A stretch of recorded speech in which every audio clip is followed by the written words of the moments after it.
بسم اللہ الرحمن الرحیم۔ السلام علیکم ورحمۃ اللہ وبرکاتہ۔ آج کی اس ویڈیو میں ہم پڑھنا سیکھیں گے کھڑا زبر۔ کھڑا زبر جو ہے وہ سیدھی لکیر چھوٹی سی حرف کے اوپر ہوتی ہے، اس کو ہم کھڑا زبر بولتے ہیں۔ انشاءاللہ اس سبق کے ختم تک ہم جو الفاظ پڑھنا سیکھ لیں گے وہ قرآن میں تقریباً 11,500 مرتبہ آئے ہیں۔ حرکات کی ایک شکل ہوتی ہے کھڑا زبر، کھڑی زیر اور الٹا پیش بھی ہے۔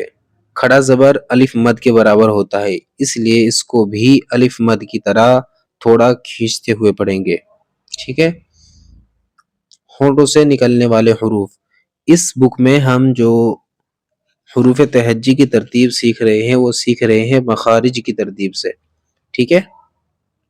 اس کو ہم ایسے پڑھیں گے: ما، با، وا، فا۔ اگر ہم اس کے ہجے نکالنے چاہیں تو ہم وہ ہجے ایسے نکلیں گے: میم کھڑا زبر ما، با کھڑا زبر با، واو کھڑا زبر وا، فا کھڑا زبر فا، ایسے پڑھیں گے: فا کھڑا زبر فا، ٹھیک ہے۔ تو ہر حرف کے ہجے نکالنے ضروری نہیں ہے، بس حرکت دیکھیے اور آواز نکالیے۔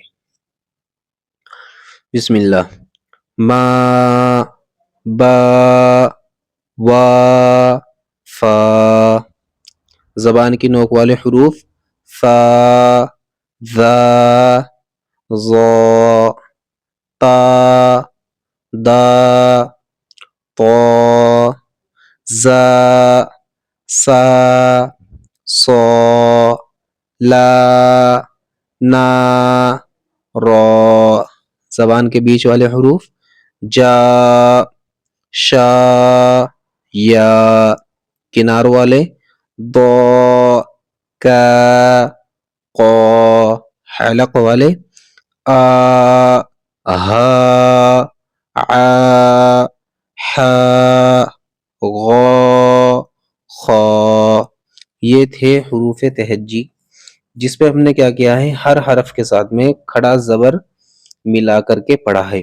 انشاءاللہ اگلی ویڈیو میں ہم اس کی جو ہے وہ مشق پڑھنا سیکھیں گے، ٹھیک ہے۔ تب تک کہ آپ جو لوگ نئے ہیں وہ اس چینل کو سبسکرائب کر جائیں۔ السلام علیکم ورحمۃ اللہ وبرکاتہ۔